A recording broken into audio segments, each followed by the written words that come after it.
Cheers. Yeah. Yeah, good luck in the race. Yeah. Races. Yeah, Abu Dhabi, I don't know how this is gonna... I don't know how I feel about Abu Dhabi. It's F3 cars, so it shouldn't be terribly boring. But we'll see.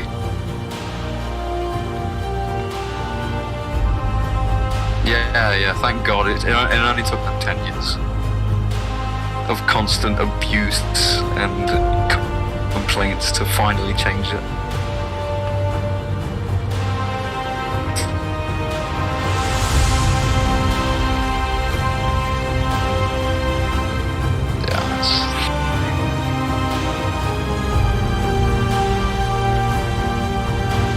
Reprofiled it. And by that we mean we moved this wall here and we made this curve look shinier. Oh, a Ramco. Okay, this was made quite recently then for Ramco's on the sponsorship.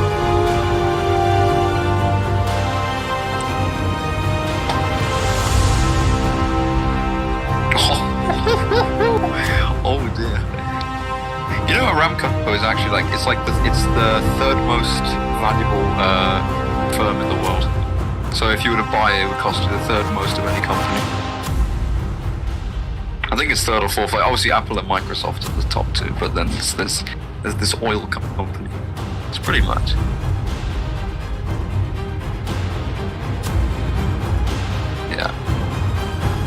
Yeah, exactly.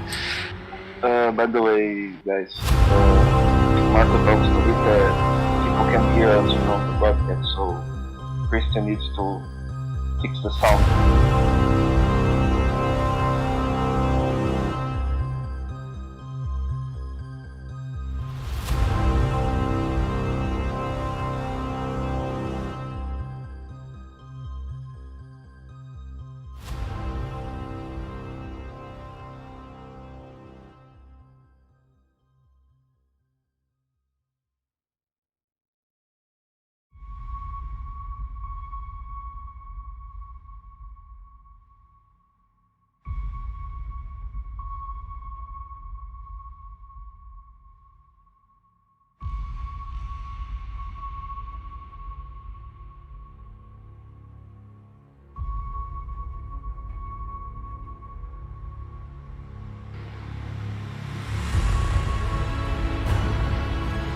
Hello everybody, and for the final time in this season, welcome to GPU Asian Formula 3. We have hit round 4 of 4 today, and we have 2 championships to settle. Drivers and constructors still wide open for a number of people to obtain, and it's all going to come down to 2 12-lap sprints around the Yas Marina circuit in Abu Dhabi. This 21-corner circuit has only existed for just over a decade, and while it has received much scrutiny in series such as Formula 1, it's the slower nature of these cars should aid the racing here and hopefully give us spectacles that have been consistent throughout the 6 races so far. Joining me in the commentary box, as per usual, is Rodrigo Carvalho. How are you doing today? Hello, Jerry. It's nice to see you. It's final round, but a lot of emotions here we can see because the championship is 4 drivers have a chance to. 5 drivers basically have a chance to win the championship. Leader Magaldi, Kapamajan, Stevens, Brenda, and Gilbert. But the problem is Stevens will not race today, so he's basically out of the competition. So Brenda will replace him for this round in Yas Marina. But also, we do not see Kapamajan in the track, so probably the championship will be just Magaldi against Brent and Gilbert. But the thing is, these things make it more easy for Owen because Brent and Gilbert do not have so many points compared to Magaldi, so Magaldi have today a big chance to win the championship. And also his team in Furniture, he have a lot of points in front of ground effect that just have 1 car in the moment in the track, that is Isaac Clark. So there's a big chance today we see a championship for Magaldi and a team's championship for Team Trowich. Yeah, to do the double, and having 2 cars, of course, is the first step to doing that. They've had 2 cars at every race so far this season, but yet the 2 main title protagonists that we saw in round 1, neither of them are going to win the championship as it stands today. It's going to be, as you said, either 3 of Owen Magaldi, who we can see on board right now. It's going to be either him, Guyon Branton in the 860 racing car, or Sven Gilhard in the Excenza. But as you said, Branton and Gilhard are quite far behind if someone goes for a spin on the exit of turn 6 right in the background. This is the 1 kilometre straight which curves towards the end of it because there's a parking lot that there needs space for. That is true. That's why the track kind of bends towards the left, kinks towards the left as it comes to the end, and then you go through a tight chicane and you're onto the next straight, which is also an alternate starting area, but we won't be using this. We'll be using the standard starting area which Formula 1 uses, which we will mention when it comes around. And Magauji goes purple in sector 2 as well. He is the first one to lay down a mark though, so I would hope that he goes purple, since he is the only one out on track completing this lap time. And here's the part of the track which really gets the most scrutiny from Formula 1 fans, and it's this really repetitive and quite boring, to be honest, sector 3. Lots of 90-degree corners, not much elevation, but it passes underneath the hotel, so that's all that the sponsors really care about. But yeah, this track is being reprofiled in real life for the next few seasons. Fortunately, they're removing some of the slower corners to aid overtaking, but these Formula 3 cars are much more nimble, much more narrow and slower. They're not as affected by dirty air sitting in behind another car, so that should give us better racing. Here comes Owen Magauji around the final corner to cross the line and lay down a benchmark of a 2-minute 0.532, which is the first time this season that we've had a lap in the 2 minutes. Well, I'm sure the drivers will get under it. But yeah, there you go. 1 minute 59.844 by Sven Gilhard goes to the top of the timesheet ahead of Guyon Branton and Owen Magauji. So there you go. The top 3 title protagonists in the top 3 already. Yeah, very interesting to see Gilhard and Branton make the top laps for now. But I see that D'Alessandro give up on his lap. So basically, he believes that he can make that and that. So we also need to see what the D'Alessandro can do it, because he was very quick in the last round as we expected, and probably this round also he will be a lot of quick. And this is a problem also for the title protagonists, especially Brent and Gilhard, that needs especially a win today to be near to Magauji in the points, especially because if Magauji have a DNF in the race 1 and Gilhard or Brenton win the race 2, they pass Magauji in the championship. So it's crucial today, this race 1 for these two guys. Yeah, and race 1 of course has more points on offer as well. A win in race 1 is 25 points, in race 2 it's just 15 points. But a bad race 1 means you start outside the top 10 and finish outside the top 10 and therefore start outside the top 10. So a DNF in race 1 means a back of the grid start for race 2. And that is a problem if you are wanting to score big points, which these batch of 3 drivers are. You can see Stefano Cavacciuti coming through into the 3rd sector. He was fastest of anybody in the 1st sector, but in the middle sector, not even faster than his previous lap. And again, this track, the 1st sector is very downforce heavy. There's lots of fast sweeping corners which might be flat in a faster car, but in these ones they are very challenging with the elevation change as well. The middle sector is the 2 1-kilometer straights bounded together by 2 very tight corners. Magauji plops his team Fudge onto the front row in 2nd place. And then the final sector is those 90-degree corners, so kind of a mix, so a more slow corner setup that you would need as Cavacciuti. You can see as he comes towards the line round that final corner, you know it's the line because there's massive buildings either side of you and directly ahead, and he goes up into the top 3 and displaces Guyon Branton from that position. Good lap that from the Pescara. Yeah, Pescara is doing a good job today. We can see that Cavacciuti starts to improve, also having a driver like D'Alessandro with him. But for now, I'm very curious to see how D'Alessandro will improve. He'll make his lap because he still not have a completed lap in the track. As we can see on the screen, the transmission that is replacing Dan Hart today for the Pratchanera, and purple stack for Gilhard, but looks like he gave up on his lap. Yeah, he's backed out of that one, yeah. So you still have oh my goodness, what happened? Oh, we've got a crash in the pit lane here. Yeah, that's Tizano and someone else he's collected. They were both coming out of the garages at the same time and they've crashed into each other. They can escape back to the garage and get that car fixed in an instant, such as the beauty of sim racing compared to real life. But yeah, that's a bit unnecessary, I think, and that will cost them a bit of time. Yeah, probably just a lack of attention that happened, but luckily they are on the pit, so no problem. Just go back and go to the track again.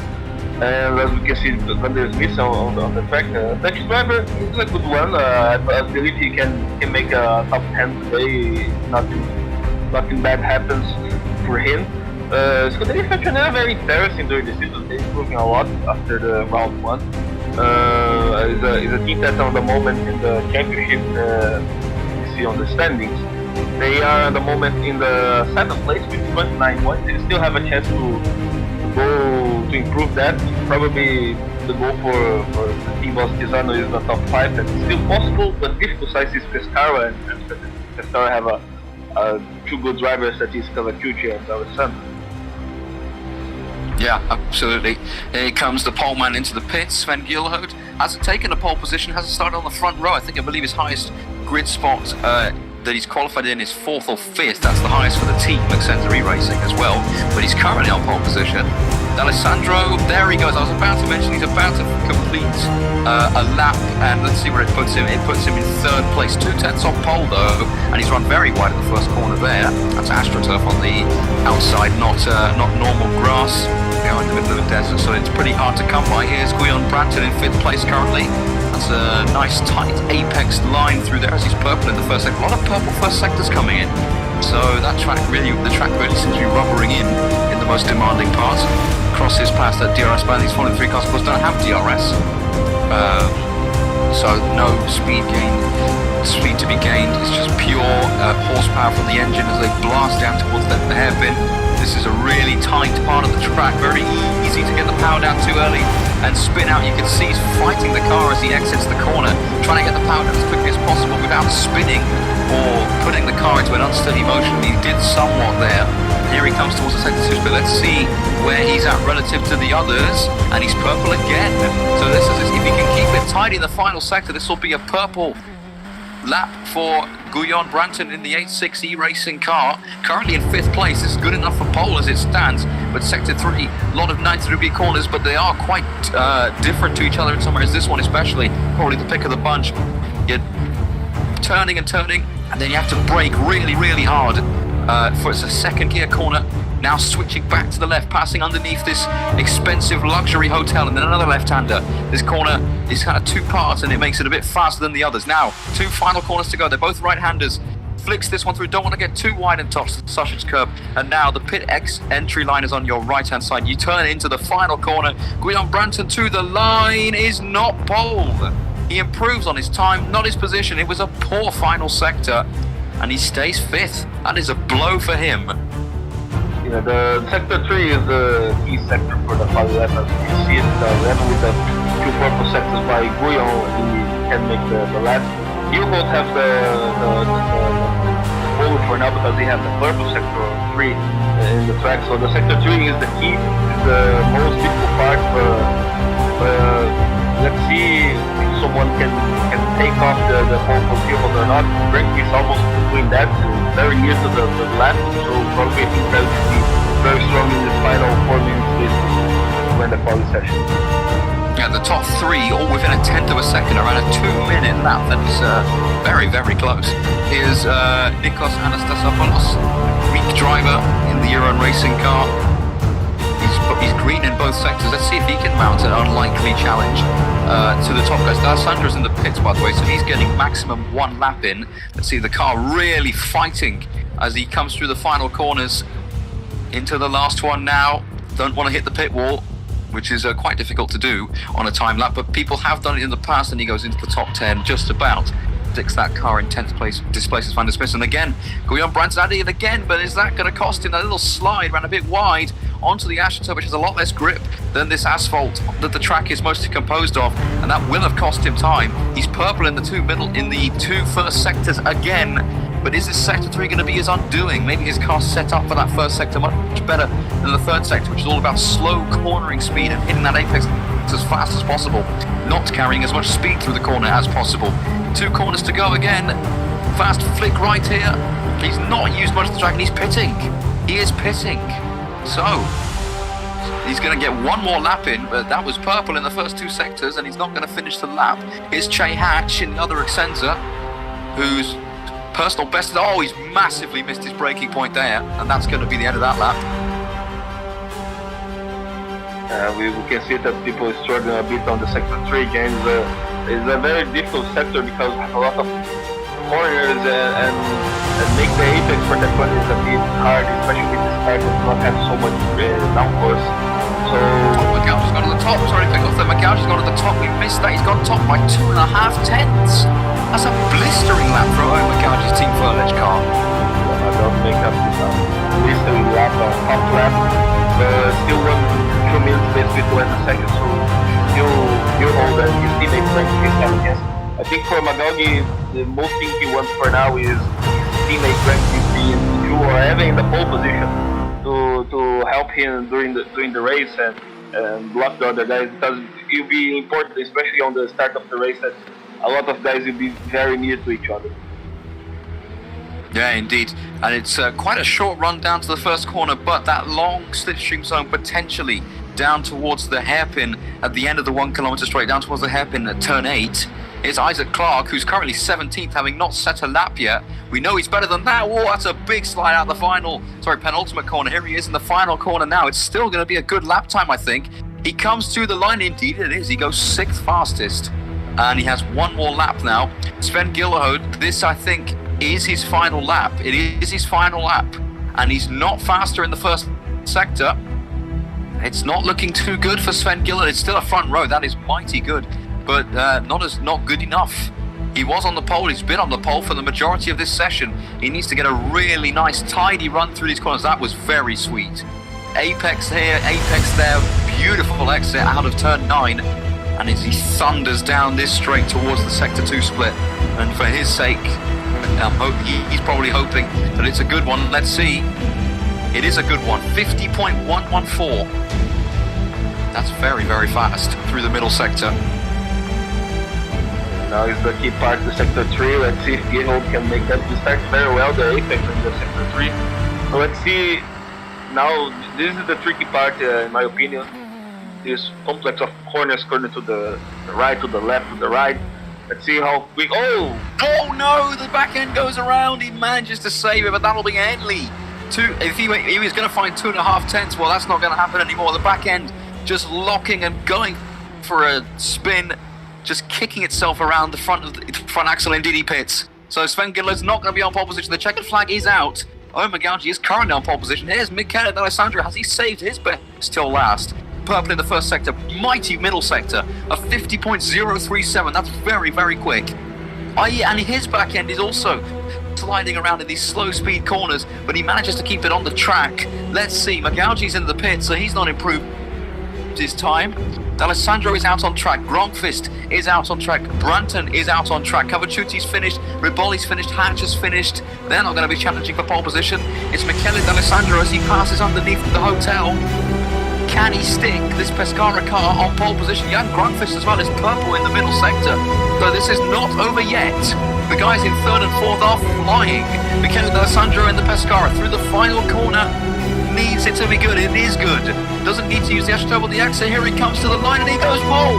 He goes faster than Owen Magauji, only just by 7 thousandths of a second. It does not get much closer than that. Around a 2-minute lap of Marina. It might not be enough though. Young Gronqvist in the other Team Furledge car is coming very, very fast to the final corner. Let's see. It's good on the brakes. It's tight to the apex. It's good on the exit. Can he beat the Pescara? Not quite. Not quite. Goes into 3rd place, but 2 tenths off in the end. So it's Michele D'Alessandro on pole for the 2nd race running, as he did in Korea, and he snaps this one right at the end. Also, we need to remember that Magauji have a 3-grid penalty for this round, so he will not start in P2. So that was very important that Gronqvist is going to the P3 to help his teammate during the race, and because of that, Gillerhoed will not start in the P2. By the way, very, very nice quality, and in the end, D'Alessandro shows his tricks and his magic and make the pole position happen. But this race will be very interesting because a lot of things is put in the table basically, and especially for Branton and Gillerhoed, if they still want to have a chance to win the championship, they need to win the race one. Because if not, I believe the chances will be totally gone. Indeed, yeah. And we can see the full classifications from qualifying. So it's been Kevin D'Alessandro who took pole in Karina on pole again by just 7,000ths of a second from Owen McGauji. He won't start in second though, he'll start fifth, having incurred a 3-place penalty from the last event. Jan Gronqvist therefore starts second. Sven Gilhode will start third. Guido Branton will start fourth. Isaac Clark will start in fifth position. Stefano Cavacciuti is also bumped up to sixth. Massi Riboli also takes a penalty, as does Che Hatch, who will start from the pit lane after multiple infringements in the last race. And Simon Frelich, the final guy to qualify in the top 10. Of course, we'll be able to bring you all of the starting order when it's all shuffled around and on the formation lap in about 10 minutes time. Justin van der Smissen 11th, Alessandro Valente of season best 12th, Nikos Anastasopoulos in 13th, Dejan Vella 14th, Remco de Zouy in the other Valley 15th, and then the final three guys, Kamil Jablonski in the ground effect. That's not where they want to be starting if they're going to be challenging for the Constructors' Championship. And in fact, Jablonski is starting from the pit, so it wouldn't have mattered in the first place, but he'll start behind Hatch in the pit lane, and Alexander Robbie and Luca Tisano round out the grid in 17th and 18th position. So that was qualifying around Yas Marina, the longest lap of the season.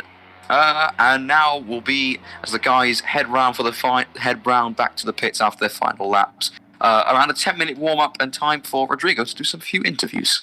Yes, let's talk with Luca Tisano, the team boss of Scuderia Faccianera. So let's make some interviews here. Luca, hello. So today, as you can see, not a good quality for the team, as you can see, with you in the last place and Van der Smissen in P11. What do you expect for the race today for your team, and how do you see your team during the season this year? Hello, Rodrigo. Thank you for having me. First of all, today was a very bad qualifying for my part, starting last. Let's see when after the penalties have been sorted, where I'm starting on the grid. Justin did a great job today. He came in at the very last minute to substitute one of my main drivers, and he's starting P11. So I think we can score some good points with Justin. I'm hoping today my race pace will be good as in Korea, where I managed to score points in both the races. And for the second question, the season started a bit slowly for us. In Bahrain, we didn't really click in with the car and with the setup, and we also had some bad luck with incidents. In race 2, Dan gave us a very good, well-deserved podium in race 2, and he managed to get some good points in race 1 in Dubai. And the last race was very good for both of us because we managed to get points. So we managed to get some good points for the team. And today I am not so optimistic because Dubai, I think, is a bit of a difficult track to overtake here. So let's see how it evolves. Yes, let's see how you be, Luca, and also why do you think also the quali was not the best today? Is because it's a difficult track also to set up the car, or is because it's a tricky track, especially the sector 3 that we see that was the differential to people make a good lap or not today. So what do you think was really the problem for the team today in the quali? For me, it was sector 3 the main problem, as you said, Rodrigo. I made 2 mistakes when I was going quicker, and I didn't have time to give it one last lap, so as I ran out of time. And my race pace, I think will be quicker than the qualifying lap. So I'm optimistic on that front. Okay, good. By the way, Luca, thank you for being part of this interview, and have a lot of fun in the race today. Thank you, guys, and we'll see you later. Yeah, we'll see you later. So that was the interview with Luca Tisano. You just for him, I think other team boss will not talk with us now. Maybe after the race we have an interview with someone. For now, we will have a little break, so we'll be back when the race will going to start. Yeah, we'll see you in 5 minutes.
Welcome back to the deserts of the Middle East, the Yas Marina circuit, and we are ready now to go to the race session as the drivers escape from their garages to the grid in preparation for the formation lap. 35-degree track temperature today, and the most defining feature of it is a night race today for both events, as is normally done in real-life races. It was initially going to be a day, but drivers were like, it's a finale.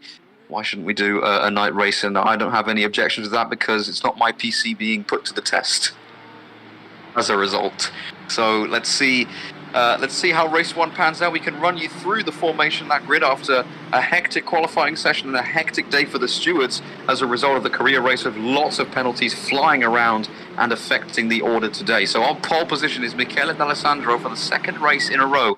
He is followed closely behind by the two Team Furlich cars, I almost forgot the team name there, and then Sven Gilhard in fourth. Guillaume Branton is fifth, Isaac Clark sixth, Stefano Cavacciuti another Pescara in seventh. That's Pescara's best qualifying of the season, and Master Riboli is in eighth place. Che Hatch is ninth, Simon Frelick is 10th, Justin van der Smithson 11th, and Alessandro Valente is 12th on the grid. And then there are, I believe there are 18 drivers today, so we have 3 more rows to go through. Nikos Anastapoulos in 13th place, flanked by Dejan Villa in 14th. The other valet of Remco de Zuer in 15th place, and Kamil Jablonski, he's one to watch from the back of the grid in 16th.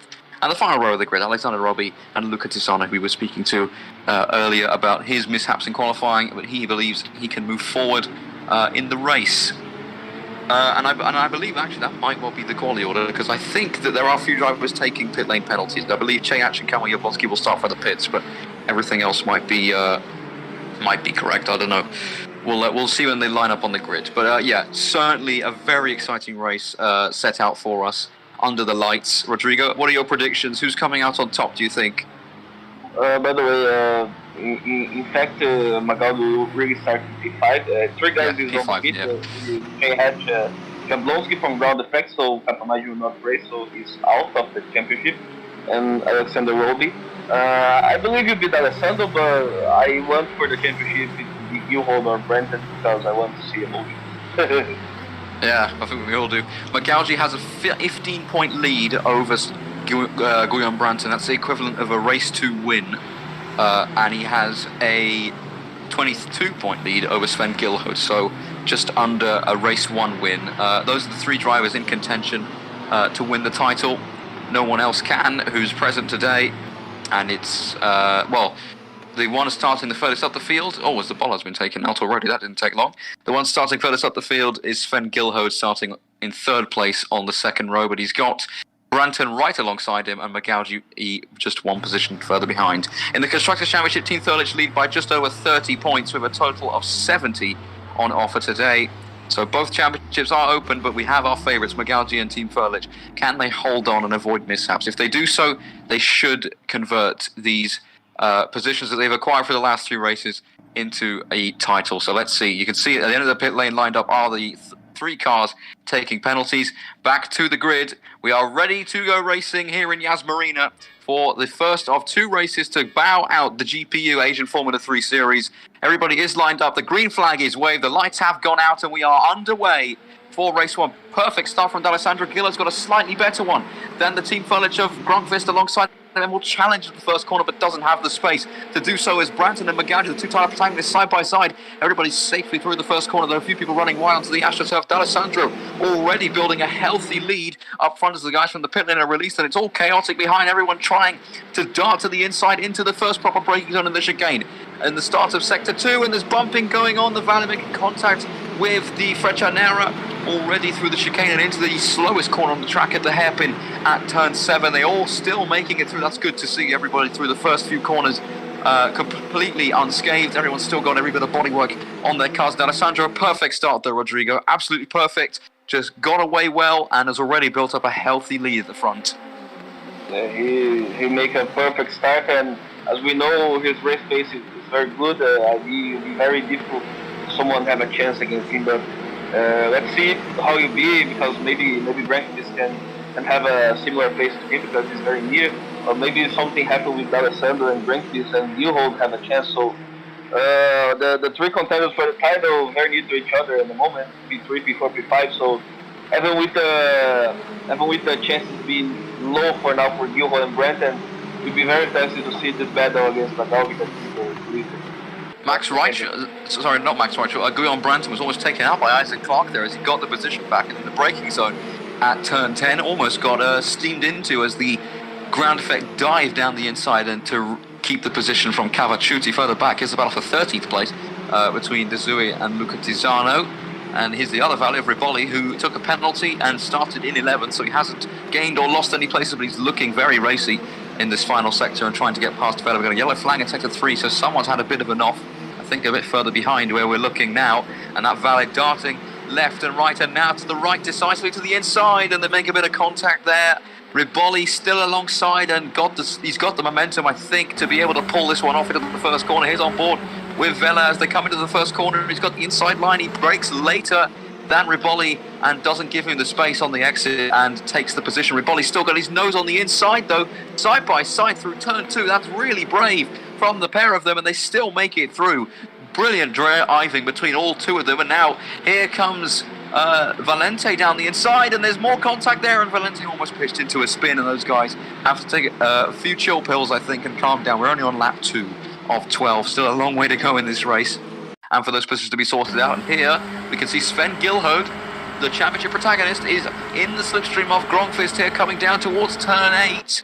He's forced to the outside by the Team Furlich car with Magaldi right behind, and he's going to try and go all the way around the outside at turn 8, which gives him the inside line for turn 9, and that is a great move from the Dutchman Sven Gilhode. He kind of pushed Gronqvist wide at turn 9 there, but I think he had the right to the corner, and Gronqvist now is not out of the fight just yet. He's going to try to go to the outside of the double chicane here at turn 10. One of the corners being reprofiled for 2021, but Gilhode will turn that car in before, and that's a good move into second place. And now he's got D'Alessandro right in front of him. And Branton has been overtaken by Isaac Clarke. They're quite aggressively hopping over the grass at the chicane. That's not what he needs. And that actually, as it stands, has dropped him out of title contention.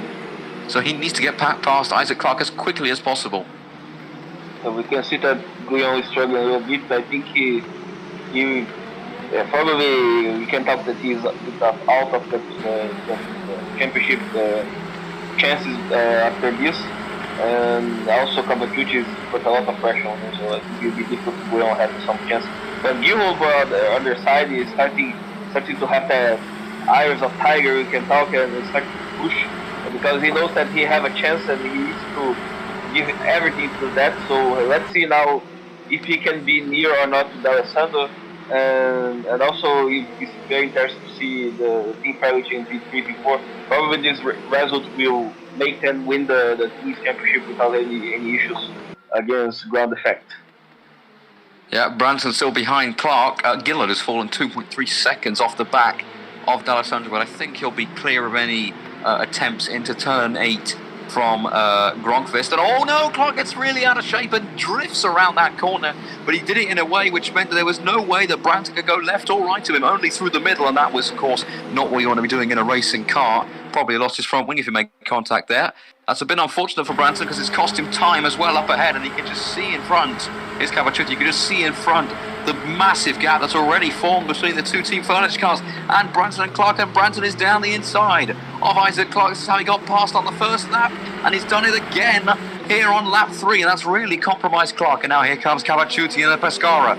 He's got a good run on Clarke. He'll tuck into the slipstream of Branton and might well go for another move down the inside. Let's see, on board with the Pescara. Branton defends the inside line. Clarke doesn't want to see it though and dives down the inside, but surely has gone in too deep, and he has. And Branton slips back through, and now he's gone into a spin. He's made contact with Cavacciuti and he's gone round into a spin. They were all too aggressive there, and Clarke drops down now outside the top 10, down to 13th behind Remco de Zua in the Valle. And that's a relief for Branton. Now he's got clean air, but 4 seconds to catch up to Magaldi. Yeah, for a pity that happened, but it was a tricky corner, and so many cars that battle for a position in a tight part of the track. That happens, but luckily for Clarke, looks like his car is still okay, so he still can continue. And Gilho have a big problem right now because D'Alessandro is very, very good on the track. Another fastest lap from the race, 2 minutes and 2.3, 2 minutes 0.3. the moment from D'Alessandro. He's flying on the track, so Gilholt needs to push. He needs to think that every lap now is a quali lap. If he wants to have a chance to be near to D'Alessandro and then make his attack and go into the lead. Riboli right behind Justin van der Smeesen here. He's moved up 2 places since the start and he looks racy for more. You're going to try and set this one up here to get the switch back, but de Smeesen parks it on the apex. No way through there. He's going to need to use the slipstream down the straight. But yeah, as it stands, actually, Owen McGowanty would be the driver's champion, and Team Furlich, I believe, would be constructors' champions, because Ground Effect currently are scoring 0 points.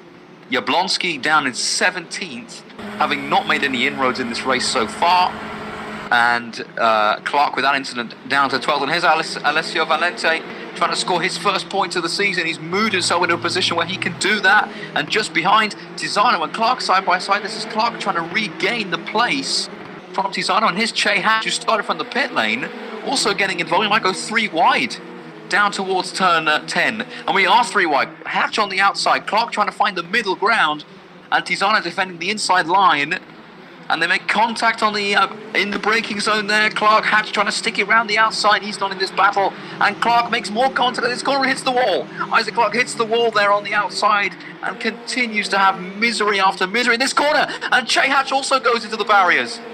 Did he hit the barriers and was he able to save it? I think he's got his front wing on, so we won't be able to see it visibly, but it looked like with the amount of speed he was carrying that he hit the wall, and he's all out of shape coming into this corner, so I think he has got some damage.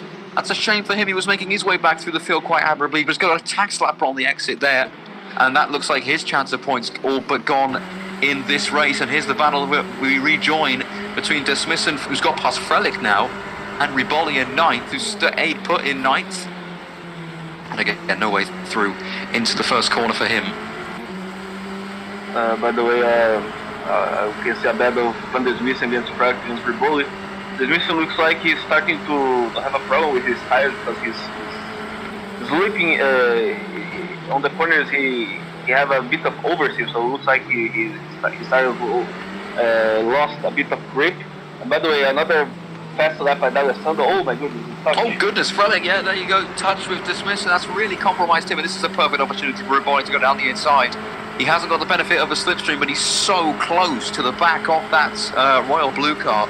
Surely going to pull this one off. Let's see. And by the way, Che Hatch, first DNF of the race. Yes, he got damaged then. Yeah, he had a big damage on the suspension. Probably was not possible to fix well, so he prefers to give up.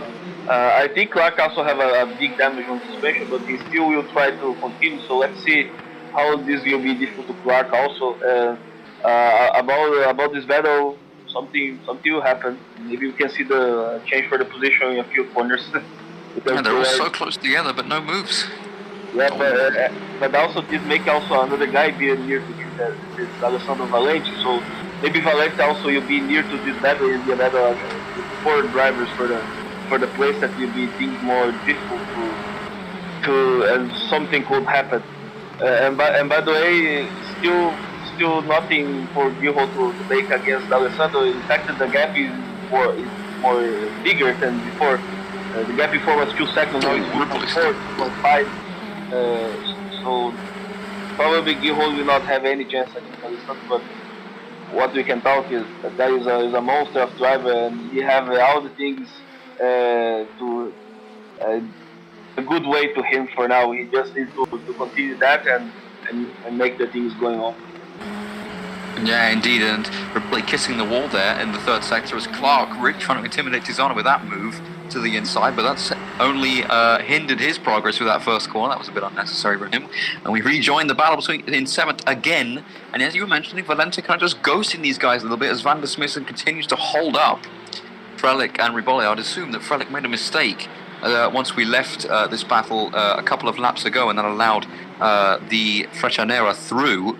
But yeah, that gap at the front between Gilholt and D'Alessandro is rather stable, around 2.5 seconds. And it's also stable 1 second behind between Gronqvist and McGowanty. And Branton, yeah, 5.8 seconds behind. That's almost unassailable, even with mistakes. Here comes Frelick, finds the inside line. That's aggressive from both of those drivers into the turn 8 hairpin, and once again Dismissen holding the position. Frelick going for the exit speed out of turn 9 though. He'll have another chance down towards turn 10 with Riboli lurking, waiting for a mistake from either of these drivers to improve his position, and Valente the same, though it takes one of greater magnitude. Let's see. Frelick to the outside. Is that a dummy? No, he sticks to the outside line. And again, Dismissen just holding the inside line. No way through for Frelick just yet. He just has to be patient though, because he knows he's faster.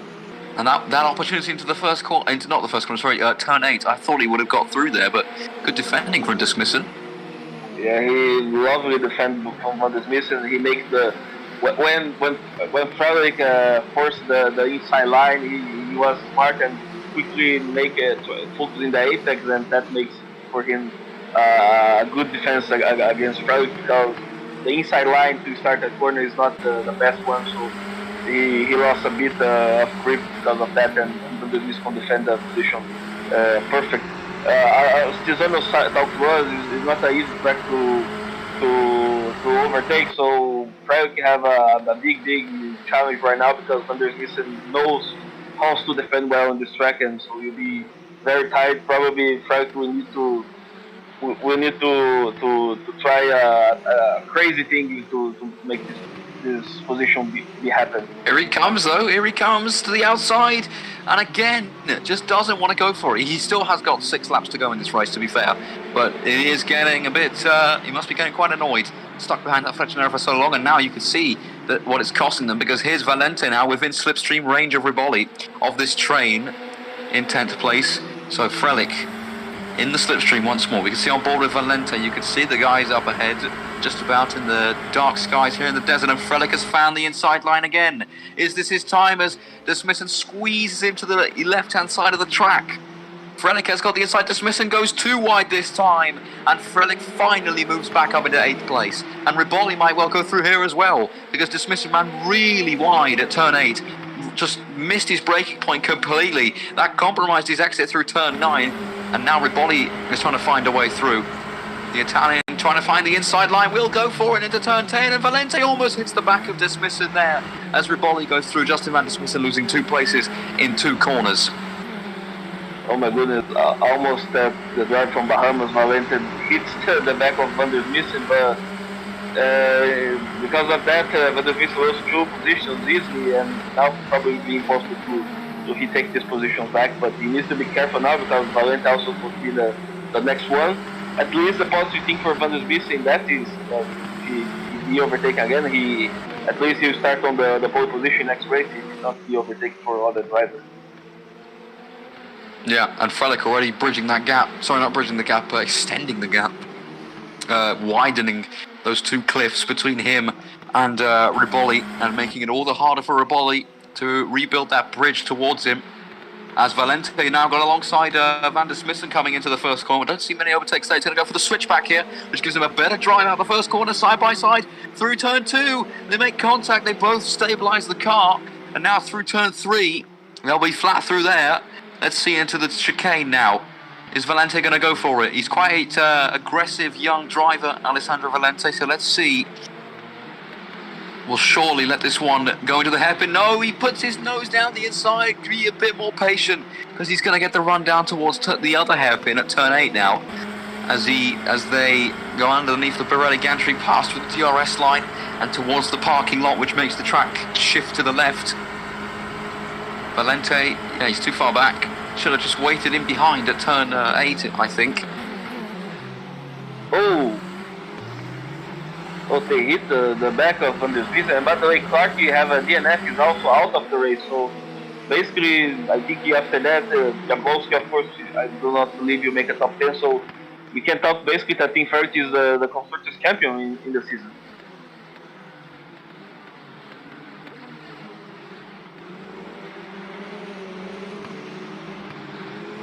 So, by the way, guys, we have 2 problems in the broadcast, and oh my goodness, something happened between Valente that's still trying to overtake Van der Missen, but he's very aggressive at the moment. And by the way, James have a bit of problem. He'll be back in a few seconds.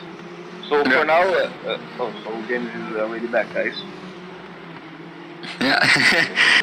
So, yeah, we can. Valente. Do you think he should have just held back at the turn 7 hairpin there? Yeah, I think Valente still have a chance to overtake, but he needs to calm down. I think he's too much aggressive. He's too hungry for the overtake on this Vicent. But luckily, what happened here was not in fact the car as I see. He just. But also this battle for the P7, I do not believe Red Bull have a chance because looks like Frank has now a stable and can control the gap between him and Red. But it's a battle that we can do not take attention because maybe it could happen in a few laps to go. And for now, looks like the race is be more stable now, James, because we do not see so many battles for the positions, and Gilhold starts to be more quicker than D'Alessandro, but maybe this will be not sufficient. Oh, here comes Valente. He's found the inside. Sorry to cut you off there, Van der Smissen. Really pushing him to the left-hand side of the track, but Valente was not going to be phased. And in the braking zone, he's going to get that car turned in, and he is ahead in the 9th place. It's not done yet, though, because Van der Smissen gets a really good exit out of the turn 9 chicane. And let's see, they are side by side as they thunder down towards the sector 2 split at turn 10. Side by side, on the outside Van der Smissen, on the inside Valente. Valente should have this one covered as they turn into the corner, and indeed Valente has taken 9th place. Good move. Yeah, good move by Valente and a good defense also against Van der Smissen. Nice race by Valente. Have a lot of bad luck during the season, not good results in other races, but today he's showing that he can make points, he can race well. Good to see this for the boat from Bahamas. And as I was talking before, looks like the Gilhold started to take the gap more near 1.2 for now, 1.3, but he's lap 10, 2 laps to go, so maybe not sufficient. 3 laps to go. Yeah, 3 laps to go, sorry, so maybe he can make that or not. As you can see, he's already have D'Alessandro on the front, so maybe the D'Alessandro's tires is gone. What happened? Maybe he took too much. And that he took half a second out of him on the last lap. Yeah, half a second. Maybe it was a mistake. We'll see. This lap will tell us. Yeah. So looks like the tire from D'Alessandro is gone. So let's see what you made for Gilhold. It's important to make these results because if he make this win, he have a big chance to win the championship. Depending on the results Madog make in the race 1 and 2. Yeah, as it stands, Owen Magauji is the champion of Asian Formula 3 because Branton, well, he's behind him, so that 15 points would become 17 points, and that is not, you can't get 17 points from race 2. And Gilhold to Magauji, he's currently scoring 18 points, Magauji 12, so that 22 goes down to 16. So even if Magauji were not to score and Gilhold were to win race 2, then Magauji would win the championship by just 1 point. It could go that close. Let's see.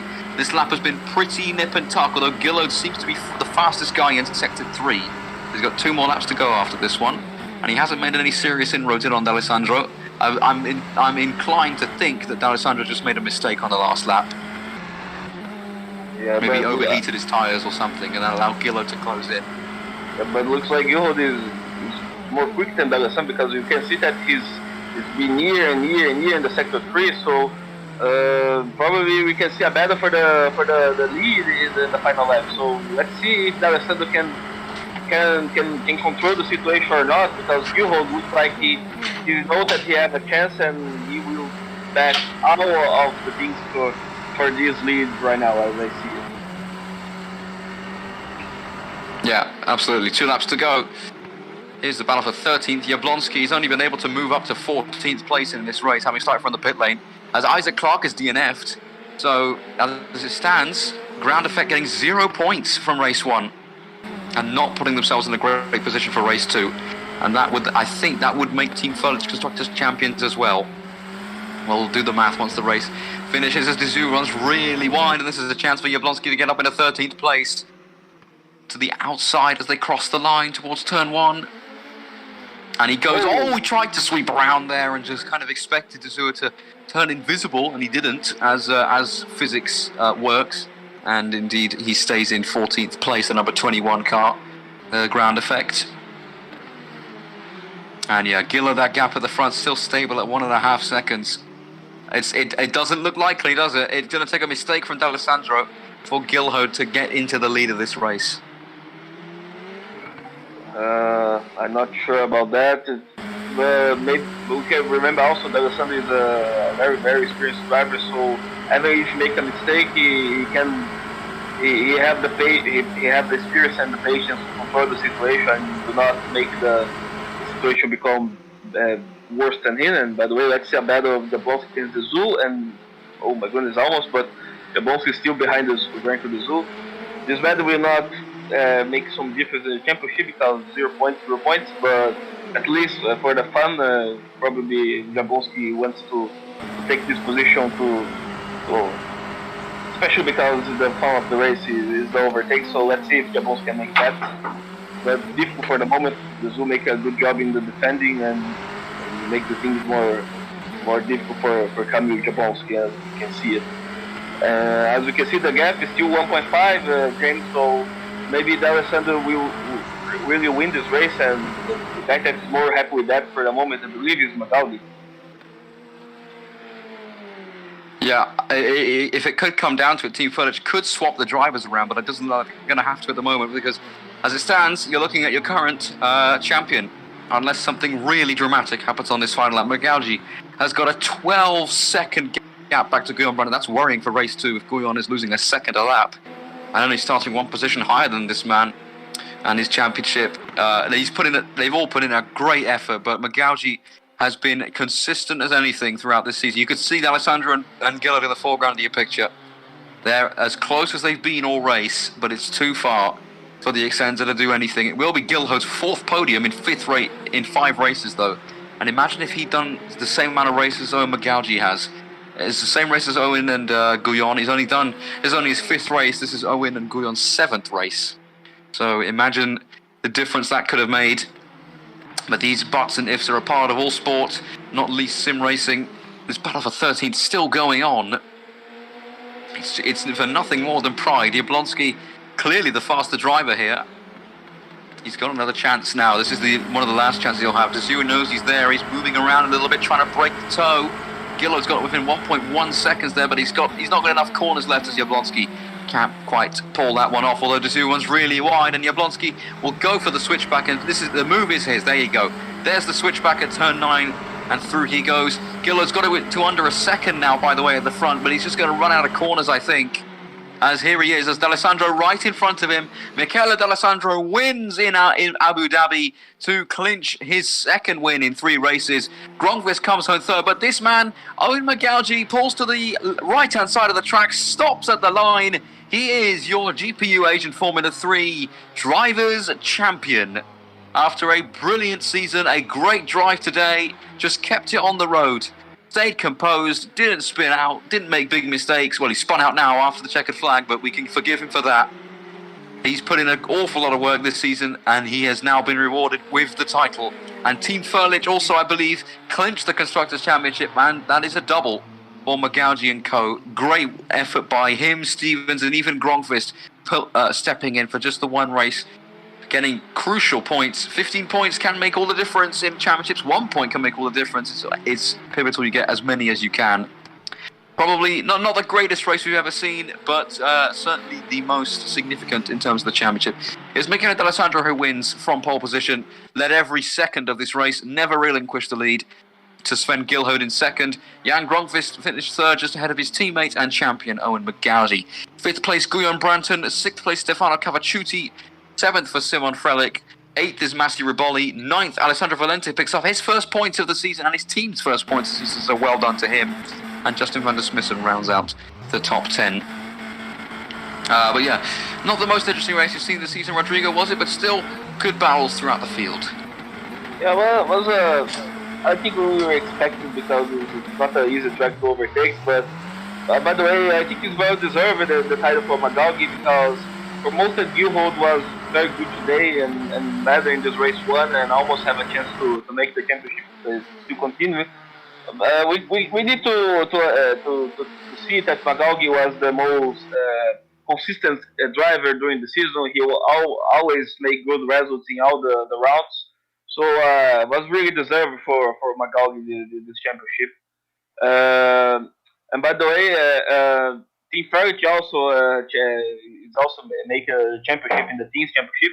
I believe it's the first championship from Team Ferret in our sector too. So well deserved for Marco Ferretti. He's one of the most the one of the most uh, how I can say the word. He's a very good boy. You know, he's a very good team manager. He's a serious guy, and he's what we can say a very very good team boss. So he's well deserved for Marco. He really deserved this title, and Owen also really deserved this championship as a driver. I think also is the first championship by Owen in his racing career, and maybe the first of a lot of championships by Magalgi in his sim racing career because he's still a young boy also.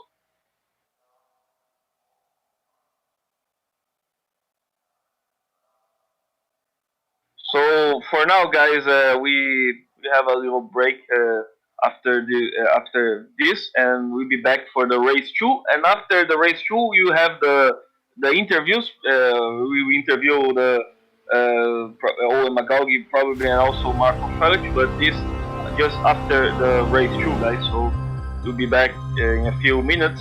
Stay here to continue and watch the race two to see who will be the last winner of the season in this F3 Asia in Marina.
All right, hello everybody. We are back after a lengthy break between race 1 and race 2. We're back to do race 2 now. Same comms, same cameraman for the final time this season, and the same drivers, of course. Both titles have already been decided, so it's an all-out shootout now to decide the minor placings, of which there are many to do, particularly in the Constructors' Championship. I believe coming into this race for the battle for 6th in the Constructors, there were 5 teams within 10 points of each other.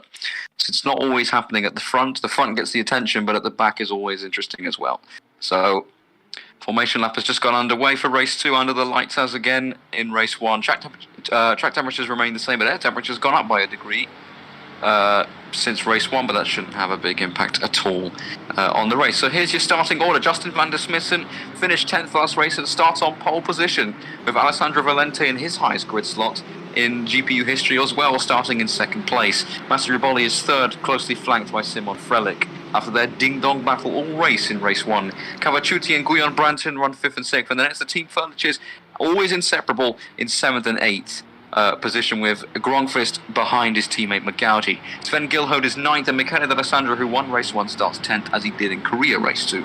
Dian Vella starts 11th, and Luca Tisano starts 12th, recovering 6 places from the back of the pit lane.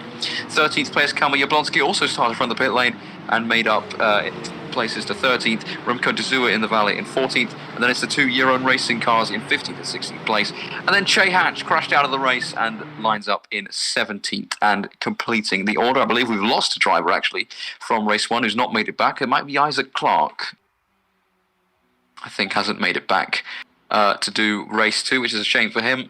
He would have started in 17th position. You can see he's dismissed and really aggressively warming up his tyres.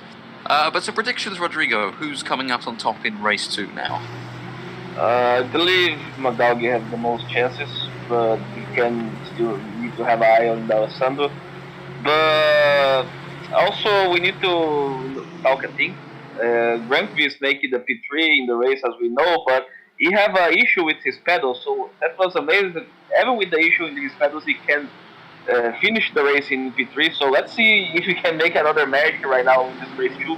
Probably will be difficult, but maybe he's more used now with the car, with the issues that he had in his pedal. But so let's see if Grand Prix can make the race without any problems or not.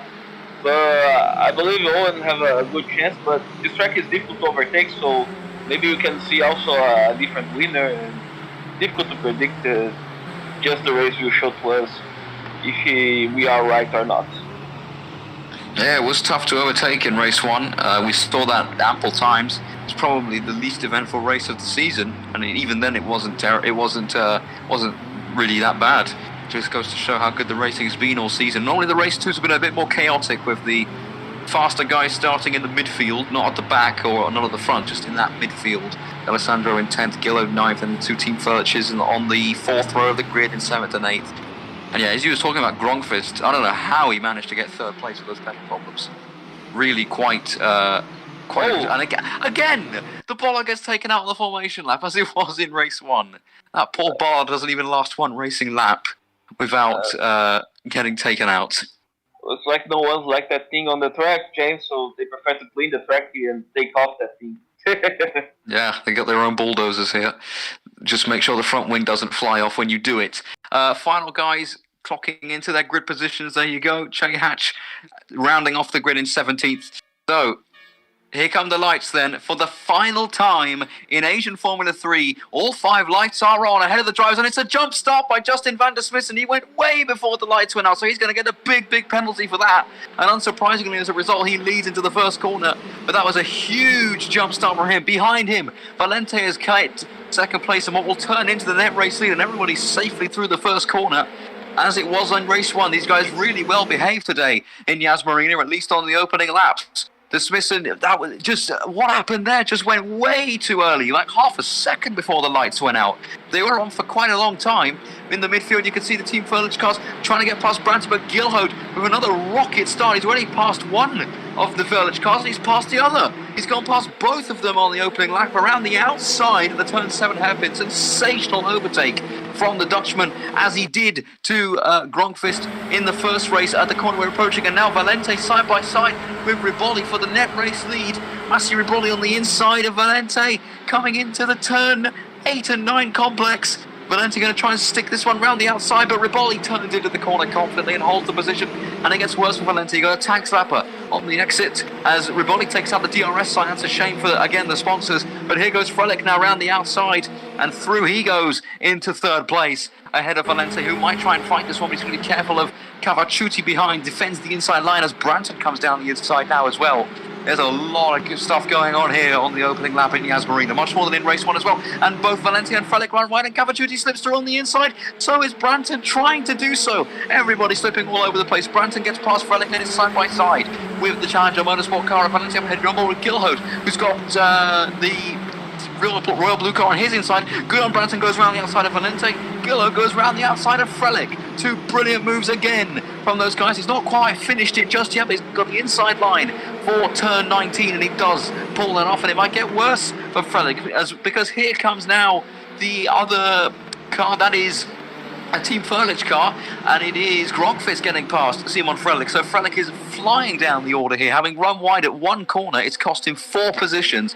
What a first lap as Riboli's got past Van der Smissen, whether he's trying to kind of give back places for that jump start or what Riboli's taking the lead. But I think for jump starts, it's a penalty regardless of what you do. Che Hatch, meanwhile, up 6 places, up into 11th place. But what a first lap that was, Rodrigo.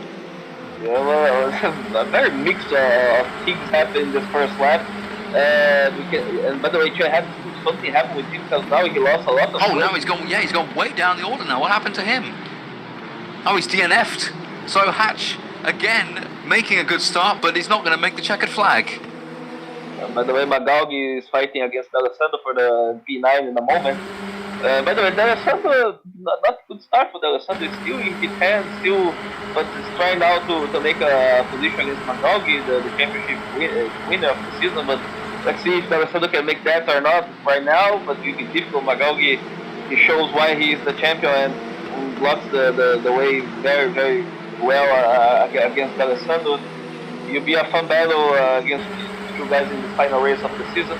And by the way, what a start by Gilholt. Gilholt started in 9th. He started in 9th place. He's going for 4th, and he's caught Branton out there. Oh, he took a bit too much curb. If he'd taken a bit less, he would have had enough momentum to drop alongside, but that curb dissipated so much energy into the ground that he had no momentum. And Vela makes contact with Tiziano there and goes through with an aggressive move down the inside. I think that's as hard as you can make them. But yeah, Gillo's, what a start from him, up 4 places. Unfortunately, his teammate did the same, but has been either crashed out again or something's befell him. And Branton hits the wall. Branton hits the wall at turn 19, just understeered plain into it. Just the car would not turn. He's surely got a bit of damage from that. Gillard and Valente go through into 4th and 5th respectively. Branton down to 6th and under pressure from Grogfist. Now he's run wide again. Yeah, he's surely got some damage on that car now. Shame, because he was going in a good place and he had the pace to keep moving forward. Van der Smissen and Cavaciuti might be a battle to watch, and Gillard not far behind, but Riboli extending that lead at the front. Vale have not scored a podium yet this season. What a way it would be to score their first by winning it. Oh my goodness. Oh, and Branton, he's all over the place. To the outside line in the end, he's found his way. He's found himself. Through goes the Team Furlich car of Grogfist. Branton is really struggling to keep that car on the road. He's all over the place at the moment. 7th place now, and he's got Frelick and Magauji right behind him. And yeah, Magauji around the outside at turn 7, like Gillo did to his teammate. A brilliant pass by Magauji, and D'Alessandro trying to follow him through here. And Magauji cleverly giving Frelick the slipstream to aid him in staying ahead of D'Alessandro, who you would say is his main rival. And Frelick is ahead as they come to the braking zone, but D'Alessandro's got the better line. Can he go round the outside at turn 8 and set himself up for turn 9? You bet he can, and through he goes into 9th place, so a wonderful pass. Yeah, poor guy Frelick. I love this boy, but unfortunately he had no chances against D'Alessandro in this time. But let's see if Frankie. Looks like he's not coming back at him. He's coming back at him, and they touch. They touched there. That was D'Alessandro. And D'Alessandro are really going for a bit of a bunny kangarooing lesson in here. It's not Australia. We're in Yas Marina. And spinning. Magauji goes round for a spin. We imagine if he did that in race 1, the implications that would have. He's dropped well outside the points. He's down to 40th place, and D'Alessandro sends it down the inside in the 3rd set. He was never getting that one stopped, and Frelick just goes right back through, and all that's done is hurt D'Alessandro's tyres a little bit more.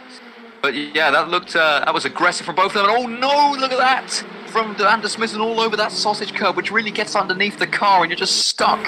You can't turn. The tyres aren't on the ground. You can't turn until that curb finishes. Here's Gillard, meanwhile, trying to make his way into the podium places, down the inside of turn 1, and backs out of it as dismissed and has a really bad corner. And Cavacciuti now going from defending to attacking. Side by side they go, they make contact. Cavacciuti goes wide, and Gillard is going to sweep through with a calculated move there in a third place. Up 6 places now from his grid stop with Van der Smith, and right in his sides. Here goes Valente down the inside as well. Valente really trying to follow in Gillard's footsteps in this race, and is in 5th place currently, trying to make that 4th. Gillard goes down the inside of Dismiss, who left the door wide open on the entry there.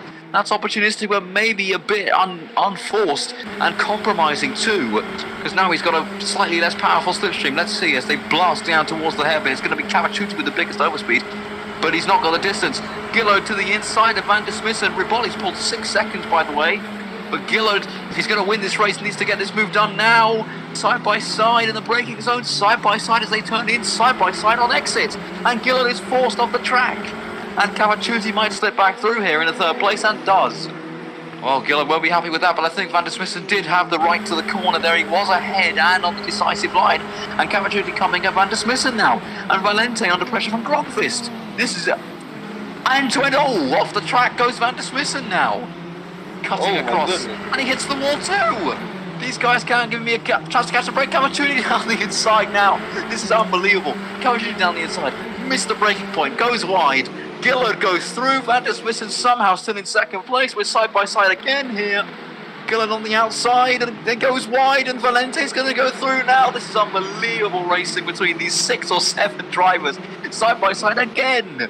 There's not been a single corner, a single file through for a long, long time. More contact between Brunson and Grunt. This is outrageous driving. If race 1 was anything to go by, race 2 has been utterly unbelievable. And Van der Smith is pitting, I think, so a drive-through penalty for the jump start, which promotes all these guys up into the podium places. Cavacciuti and Valente side by side with Gillard right behind. Oh, there's a miss. There's a big crash in the background. Big crash in the background. That's Grogfist. Grogfist has gone round to the final corner to cap off what has been an unbelievable lap 4. And on lap 5, Gillard's overtaken at turn 2 again, this time past Valente. And with Cavacciuti in front. But imagine if Team Furlich had all these issues befall them in race 1 and not race 2. They'd be compromised massively in race 2, because at the moment, Owen McGouch will be scoring 1 point. And Grogfist, who's retired from the race, by the way, so scores 0 automatically. What implications that would have. But that is probably the best lap of racing I have seen in a long, long time. Well, I wouldn't even call it racing, I just call it carnage. Well, if the race 1 was not full of emotions and a bit stable, we can talk that the race 2... There goes Gillard, cut you off again, sorry, Gillard down the inside, and this time he's going to get into 2nd place, even before they break for the corner, and now he goes and sets after 9.2 second gap in between him and Massi Riboli. And D'Alessandro, meanwhile, we haven't mentioned him, he's slowly been carving his way through the incidents as others have been spinning and flying off the track around him. Here he goes into 5th place, trying to make it 4th around the outside at turn 10. This will be quite some overtake if he can do it like Vettel did on Button in 2012, and he has done it, I think. Oh no, contact there, but he goes through. Good move from D'Alessandro, very good move, and into 4th place. Well, James, happened so many things in the track that not have having the time to talk into something about the race. But by the way, I lost my voice a bit there. Yeah, as I was talking before, a lot of things happen in the race compared to race 1. So many things that it's impossible to talk everything basically. And by the way, probably the most happy guy in the moment with out of that was Riboli, because Riboli was on the lead and now he have a big gap against Gilhold. And maybe this can make Riboli win the race, but Gilhold starting to push and he makes the fastest lap of the race right now. Yeah, despite having to overtake 2 cars as well. So let's see if Gilhold can make the impossible happen and make the win. I believe Gilhold is still not winning the season, so it's the only thing he's missing this season is a win. That's all he's missing. Yeah, but this shows how good he was on the season, because he still have a chance to win the championship in the final round. Of course, that is not more possible because Magaldi already wins. but he still have a chance even without a win. So this is impressive by Gilhold. This shows how consistent he are on the season. But he make a very good season and finish with a win. Be basically the final, the cherry of the cake for Gilhold and be interesting. But let's see what Riboli can do it if he can continue this gap and stay, make the things more stable for him, and make Valley also make the first podium and also the first win of the season. So as you can see, guys, is so Cavaciucci give the position to D'Alessandro because D'Alessandro is very quick and maybe also have a chance to make the miracles happen and make a move against Riboli. The top 10 right now: Riboli, Gilhold, D'Alessandro in the podium for now. Cavaciucci 4, Valenti 5. Not bad for Valenti. Still in a good position to make points. Brent 56, Prix 7. Adalg in P8 after the mistake. He going back to the point zone, and Tisano in P9 and Anastasopoulos in P10. I think it's the first time that Anastasopoulos is making it is. So at least this final round, the guys that have some problems in the season finally have a chance to show pace and make points for his team. Speaking of pace, look at that from D'Alessandro, 1:59.5. That's his qualifying time. And oh no, contact Vela, he hits into the side part of Dezua just like he did to many countless drivers, and Dezua's gone into a spin actually. He was put into a spin by that. You could see him just around in the background and he's DNF now. So no point in continuing, so 3 DNFs in the opening, 6 laps of this race. We're on lap 7 now, we've got just over half the distance. And this could be, because I mean Riboli's lead is evaporating, not quickly, but it is slowly going down. A few mistakes and Gilhold and crucially D'Alessandro will be on his gearbox. You can see him in the distance there in the background. That bright yellow, it's unmistakable Vale car. 6.6 seconds as they come into as the Vale approaches the braking zone. I got my words all muddled up now because I used all of them up in that lap 4 scuffling that was going on. Yeah, in fact, Gilhold and D'Alessandro is basically 2 seconds more quicker than Riboli lap by lap. So if you continue like that, in a few laps, these guys will be near to Riboli and have a chance to win the race. So the thing that Riboli most want now is D'Alessandro fight against Gilhold, and both have lost a lot of time because of try to overtake in tricky corners. And by the way, Magalgi another position for him. So it's a great recovery drive. It's a great recovery drive, having spun down to 13th. Very, very good race for Magalgi. He's rocking in this race today. And also talking about the leader for now, Riboli. But also, even if D'Alessandro and Gilhold be near to him, this not means that Riboli will lose the place. I think that we like to talk in Brazil.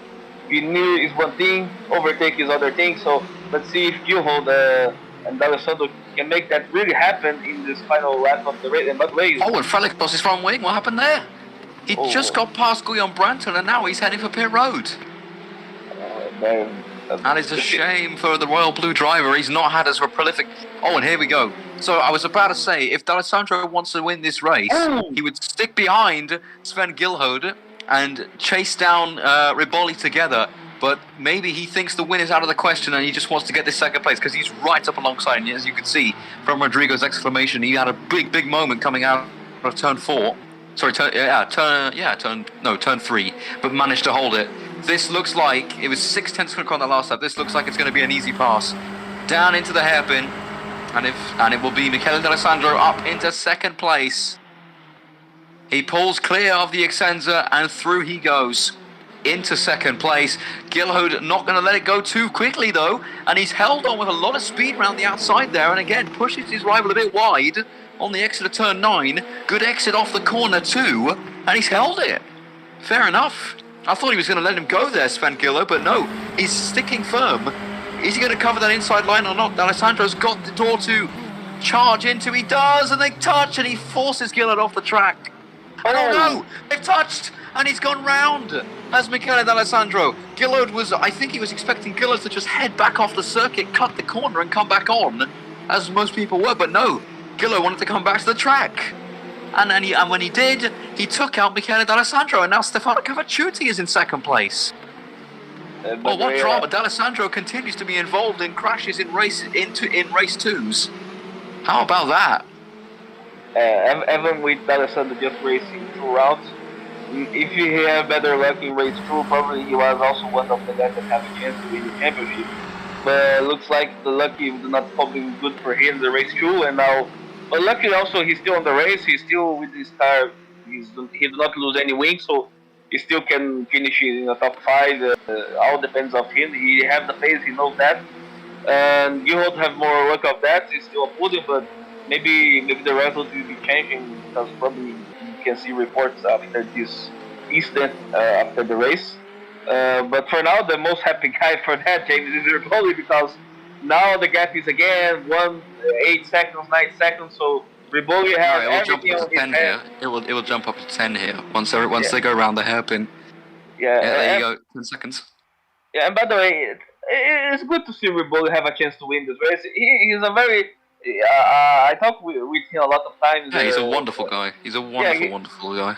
Yeah, he's a very good guy, and they have a very charismatic team. Probably have a nice colors in the livery. I am a big fan of yellow also, so it'd be very good to see the season ending with a Riboli win with Vale. Maybe this can give you to him more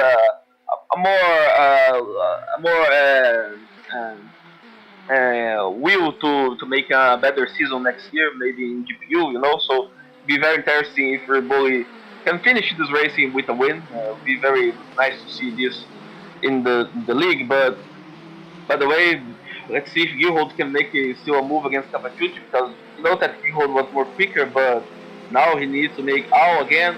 And the guy that most win with that is Alessandro Valenti. That does not make nothing basically in the race. He does not try to overtake too much or try to defend too much. He just tries to survive, and he's surviving. As you say that, he goes wide. Commentator's curse. Right on cue there, and Magauji goes down his inside and goes into 4th place. So... but he's still... Oh, someone was off there. Was that D'Alessandro? I think it was. D'Alessandro. So he's made another mistake, and he's down to 8th place now. Wow. That's another uncharacteristic error. Yeah, and by the way, but the Missy received a penalty, so another one. Another one, so bad luck for Van der Missy that he almost was on the top 10. Even with the mistake, he's doing a good job. Top 5 for him. Even if you don't make a mistake, I believe Macau was probably taking, so it's fine for now. Probably the boy have a lot of fun, and last race on the point zone in the both races is brilliant. It's like a win for him because the season was not the best one. Yeah, and we got 3 laps to go, but 2.5 laps I should say to go. Master Riboli has an 8-second advantage over Cavacciuti. Even if something terrible were to befall him, I'm sure he'd still have enough of a buffer. Even a big spin would still not be enough for Cavacciuti to pass him. And Valente, well, he hasn't scored points at all this season yet. Well, he scored 2 points in race 1, but prior to that he'd scored 0, and he's on course for a good haul of points in 5th place today. So that's good. And here's another one on course for some points. Nikos Anastasopoulos has not scored points this season yet, and he's currently running in 9th place. The top 10 get points, and 10th place, here you can see Jablonski has a 5-second buffer to Vela behind with 2.5 laps to go, so it's looking good for him as well. All coming good in the last race of the season for a lot of drivers. Yeah, and by the way, this race is I think it was the most weird race of the season, because a lot of things happen in a track that we do not expect too much happen. By the way, especially Magaldi have a problem, spins, going to out of the top 10. Now he's on the P4, he's almost on the podium. Still 4th, yeah. Really good recovery. So this shows how the race was weird in all the points. A lot of things happened and changed the entire race all the time. And talking about Magaldi, looks like Valente makes a recovery. Valente's sticking with him. Yeah, this is impressive. Yeah, try to make something against him. We're interested to see that. This is impressive from Valente. Well, from the expectation he's given us throughout the season, this is impressive. And D'Alessandro's under pressure here from Anastasopoulos. Who would have thought that? As D'Alessandro got really big damage on his car, surely he's dropping back like a stone. 7 seconds to Tiziano, who was on the back of merely a lap ago. Surely got a problem or made another mistake. He was under pressure there for 8th place. Well, that's something you wouldn't have expected at the start of this event, surely. Meanwhile, that gap between Cavacciuti and Riboli is coming down. Cavacciuti saving his best till last, but he hasn't got enough laps. Riboli, he's not been the fastest guy on track at all today, not by any means, but my word, has he been consistent, and he's stayed out of trouble. He built that buffer up so early on, so big, that it was unassailable. And I mean, if that's the tactic that it takes to win the race, that's the tactic it takes to win the race. All that matters is you cross the line in first at the end of the day. And here's a battle between Guillaume Branson and Luca Tiziano, the two main guys of GPU, two very, very good friends. Let's see who comes out on top in the finale here. This is also Guillaume Branson, as it stands, would actually fall behind Sven Gillard in the championship for 2nd place. Here we go, side by side. Tiziano and Guillaume Branson. Tiziano on the outside line trying to go for the switchback, but such is the nature of this Abu Dhabi track and why they're changing it for 2021 that he's not able to get past. And Jablonski, meanwhile, has got past Anastasopoulos for 9th place. Yeah, looks like Anastasopoulos. Way wide. He also has some problems in the car, as it seems. For more that he have a chance to overtake D'Alessandro in a few corners, but now all the things sort up and he's behind. Good race with Jablonski in race 2. He did not have a good race 1, but the race 2 is going well for him. And by the way, we can talk that the battle for now is Tiziano against Branson. About Cavacciuti and Riboli gap being down, I think Riboli now is the most patience guy in the track. He do not want to screw up his win, so he probably drive like a grandma right now. Yeah, he's dropping off massively, but he's got the gap. Yeah, he just want to cross the line and be okay and nothing big happen. I think so now it will be fine for him. And just not pushing, just being careful on the exits, making sure the car's in a straight line before you accelerate, so there's no chance of a spin. Yeah, exactly, but let's see, but now the battle in Paris battle is now. Let's see if Tiziano can have a chance against Brent, and maybe the time is now. Yeah, let's see. This is what we've been waiting for. Luca Tiziano against Guillaume Branson. We've been waiting for it all season. We finally got it on the final lap of the final race of GPU Asian Formula 3. Branson defends to the inside again. Tiziano, he pulls clear in the braking zone. He's later on the brakes, but he's not able to stick around the outside just yet. Branson was able to cut into the corner there nicely. And Tiziano, big slide on the exit. And there goes his chance of overtaking into turn 10 for sure. No way he's getting through there. Yeah, his car touched the curb. Looks like the curb is a big bump and make the car from Tiziano lost a bit of control and almost make he lose the rear of the car and something big could happen. But at least he's still on the points. I think he's one of the most Tiziano. He scored the most points possible. And Guillaume also defends very well the position, so not a problem. But let's go back to let's go to the front. Let's go to the front. This is probably going to be one of the most popular wins all season. He's waited a long time for this. Massimiliano Riboli wins the final race of GPU Asian Formula 3 in Abu Dhabi, leading every lap of the race. Really good effort from him. Cavacciuti comes home second and Gillard comes home third. 2 Italians on the podium, and what a nice race by Pescara in podium. 2 podiums for Pescara today. Magoghi and P4, very, very nice result for the championship winner. And nice result by Gilhold. Could be better, but it's fine. Another podium by him. 2 podiums today. The best driver on the track today that most had points. Very interesting race, as you can see.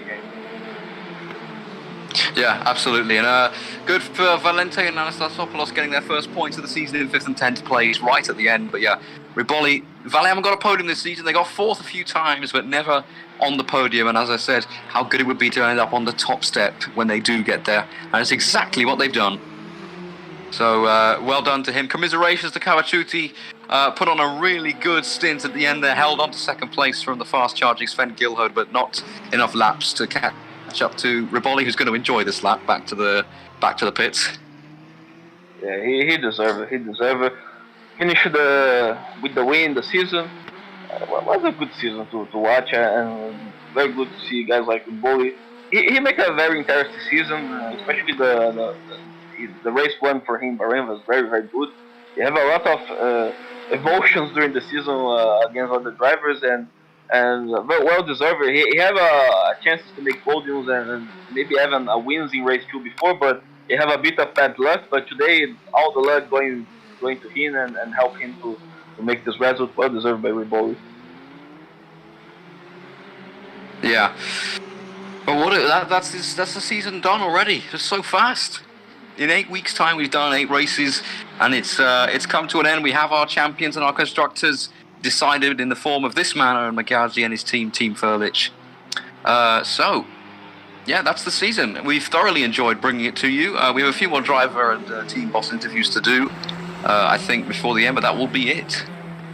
Yeah, before we talk with 10, let's talk how was finished the championship.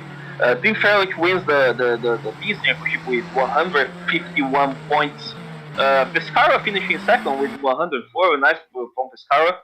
Axenza finishing third, very interesting. Axenza going to third place. Around the fact being four lost a lot of points, just scored 2 points today, and that cost him a position number two that they have before. And 86 finishing the top five with 79 points. The drivers' championship finished by Magal with 85 points, 71 by Gilhold in second place, Brenton third in with 65, Tapamajan 56 in fourth. Stevens makes the top five with 51. D'Alessandro makes the top five with 53, then Stevens in P6 with 51. Clark with 26 points and Jay Hatch with 25. But by the way, let's talking with all the guys from Team Fairlight. Let's put all the boys here. By the way, let's talking with the team boss of Team Fairlight, Marco Fairlight, the drivers' championship, the champion Owen McGaugan, and also the drivers that racing today, replacing Tom Stevens, young drunk beast. Let's talking first with the team boss, Marco. Marco, hello. A very very big result from Team Fairlight today. The championship in the teams and the drivers from Magalgi. How was the race for today? I think especially the race two was a lot of fun, especially for Owen because of the ups and downs. How do you evaluate all the season and also the race today?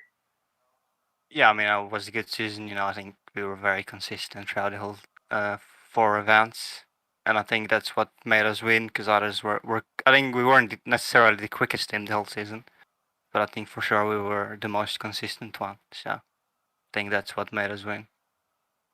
Also But today I was very relaxed after a good quali. I was pretty relaxed the whole event. and by the way, Marco, I believe this is the first championship from Team Fairlight in your Factor 2. I think is this correct? You can talk to me. Yeah, it is, and it's soon gonna be 1 year of us like being a team actually. So it's a nice gift for a anniversary. So yeah, nice. By the way, let's talk in going back to Marco in a few seconds. Let's talking now with the big champion, Owen McGaugan. Owen, what a season for you. Very constant season for you, McGaugy, and talk to you how was all the race today for you and Yas Marina, in your point of view, and also how was the season for you. Talking everything for us today. We want to hear your voice today, Owen. Big win. Congrats. I mean, first of all, I'm absolutely ecstatic to have won my first championship. It's amazing to have actually won something for once. But for the whole season, it's been tough. I've only got one win. I got quite a few podiums. I can't remember how many or where. But going on to today, I was feeling pretty good throughout practice. Going into quali, I was 7 thousandths off of pole, or what would have been pole if I didn't have the free grid penalty. But race one, I just pushed to get past Guillaume, and managed to do that, and then extended the gap, and then that was the time to really chill out and just keep calm and keep the car under control. Just driving behind Jan and trying not to crash like I did in race 2. And then, coming home in 4th. And that was enough for me to get the championship in that first race. And then the second race, my wheel kind of came loose off of my desk and I lost the back end and almost binned it on that one. And then, a couple laps later, I spun. But it was an incredible recovery drive, or what I felt, to come back to P4. But yeah, it's absolutely brilliant to win the Drivers' Championship. Absolutely mental. I can't believe it. It's great. And I'm happy for the team as well to have won the team's championship. Yeah, well deserved, Owen. By the way, we also get back to talk with Owen a bit later. Let's talk quick with Jan Brankvist, the driver that replaced today Stevens for this round. Jan, hello. I see that you have a problem with your pedals, but even with that, you managed to finish on the podium in the race 1. But looks like the race 2 you have a bit of bad luck and with the incident. What really happened there, and also what really happened with the pedals for the people that don't know what happened in the broadcast? Talk everything to us, and by the way, a nice result in the race 1. Congrats. Talk everything for us, Jan. Yeah, thanks. Well, first of all, I just want to thank Furlich, or Team Furlich in general, for giving me all these different driving opportunities and getting to race here in GPU. It was definitely fun, and I'm definitely satisfied with the P3, seeing as how, my pedals were quite mangled, and it was definitely a struggle. The biggest problem I had was the fact that my throttle pedal would keep having this very inconsistent feel because its spring had snapped in half. So I didn't have really much to do except try and reset the spring in some sort of position so I could use it. But nevertheless, I still managed to keep the car on track and found a good enough driving style to suit the kind of on-off throttle that I had to use for the race. And I was happy with race 1. Managed to even finish ahead of Owen, which was to my surprise. And race 2 was definitely not as good, but even still, I'm definitely satisfied with the races today. Very, very good to hear that, Jan. The race 2 was a mix of emotions today, guys, because a lot of things happened. And also, talking to Owen, you see that race 2 today, Owen, was very, very, very complicated because a lot of things happened. You have a spun in the start of the race, going out of the top 10, then go back and finishing P4. Do you believe that was the most crazy race of all the season in GPU this year? I think Owen's not here. Celebrating. Yeah, but he deserved that. But by the way, Marco, let's talk with you. So I see Owen is a bit off. Team Ferrari wins the championship, as I already talked. Owen wins the championship, so probably next year we already have another championship in GPU. We don't know what car we'll have, but probably Guillaume and Tizano will make something for us for next year. So next year we will expecting to see again Team Ferrari in the championship, defending the championship. What is the plans for Team Ferrari in the sim racing for the next year, or you do not think that for now and just want to celebrate?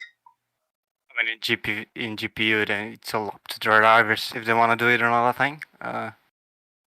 And then, other leagues, obviously, we have GPV and FSR at the moment. But, we'll see what the future brings. Yeah.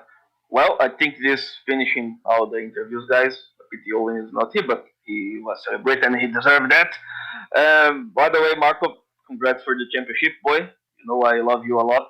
So I probably am the most happy guy right at the moment. I'm crying a bit.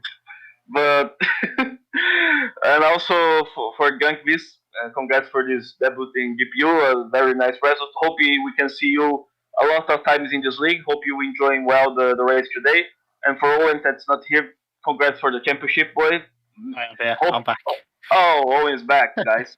So Owen, to we finish this podcast, I want to talk that the race 2 was a lot of things that happened. A mix of emotions. You, for example, you spun in the start of the race, going out of the top 10, and going back to top 4. For you, that was the most crazy race of the season, in your opinion, or have some race that was more wide on that? I mean, I'm pretty sure this was the most crazy race of my season. Bottling it and thinking I'm going to finish outside the points whilst winning the championship was not really a good feeling. And then I just tried driving as fast as I could. Maybe tried to go for fastest laps, but getting impeded and overtaking people. It was great fun. At least one accidental move where I just completely sent it for about half a second back, but it was fully calculated, I guess. Yes. But yeah, it's great.